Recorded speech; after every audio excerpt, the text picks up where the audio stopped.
If your money is sitting in a bank account earning almost nothing, you are quietly getting poorer every single year. Not because you are spending too much, but because inflation is silently eating your savings. And here is the uncomfortable truth. Your bank will never warn you about it because the longer your money sits there, the more profitable it is for them. So in this video, I'm going to show you 4 assets that are often safer and far more powerful than leaving cash in a bank account. And the third one is something most people completely misunderstand. Number 1, high interest savings. Let's start with the easiest upgrade anyone can make, a high interest savings account. Right now in the UK, tens of billions of pounds are sitting in bank accounts earning almost zero interest, which means people are literally turning down free money. A high interest savings account works exactly like a normal account, but instead of earning 0.1% or 0.5%, you could earn around 4 to 5% annually. So imagine you have £20,000 in saving at 5% that generates £1,000 a year for doing absolutely nothing. And the best part, you are still protected by the Financial Services Compensation Scheme, meaning deposits up to £120,000 per bank are protected if the bank fails. So why don't people do this? Usually it is one of 3 reasons. Loyalty to their bank, they think switching is complicated, or they underestimate how powerful a few percent really is. But staying loyal to a bank is not a reward system. You don't earn points. In fact, loyalty can quietly cost you thousands. So now open your mobile banking app, check the interest rate on your current account, then check out what you can get in a high interest savings account. And if you have not already got one, open one up and transfer your savings across. But even 5% savings account won't build serious wealth. For that, you need something more powerful. Number 2, index funds. One of the most powerful wealth building tools ever created is the index fund. Instead of trying to pick individual stocks, which even professionals struggle to beat, you simply buy the multiple stocks. Index funds are essentially ready-made baskets of companies.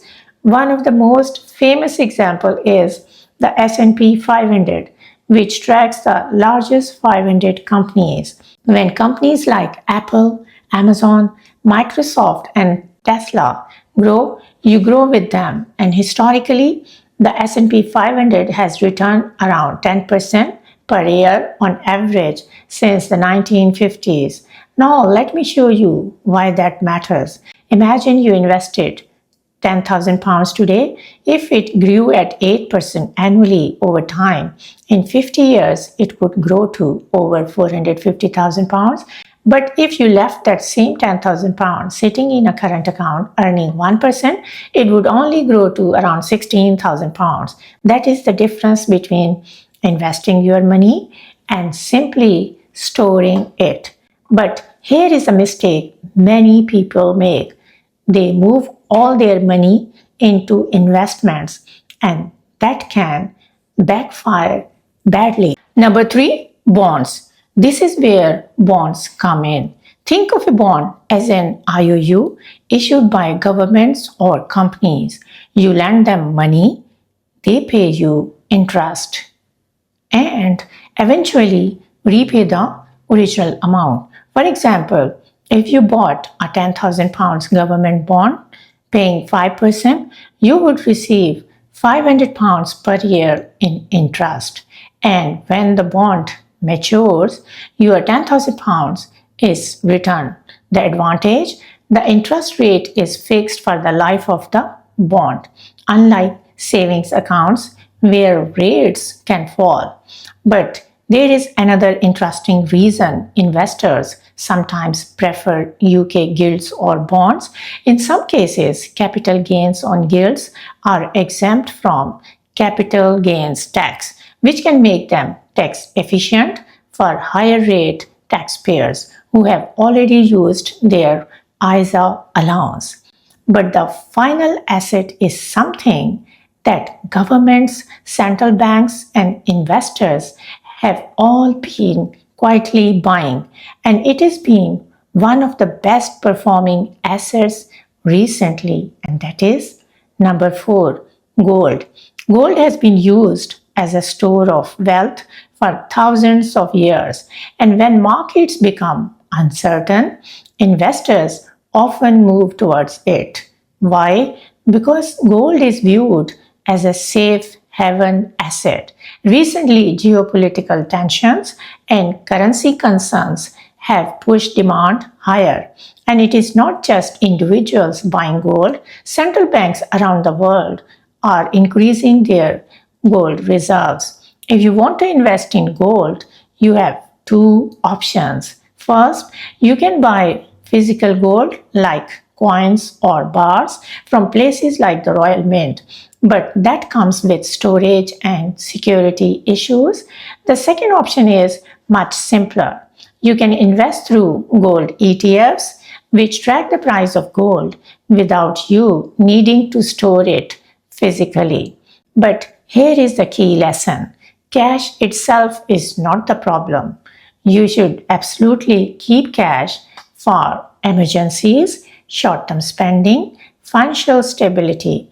But if large amounts of money sit in bank accounts doing nothing, inflation quietly reduces its value every year.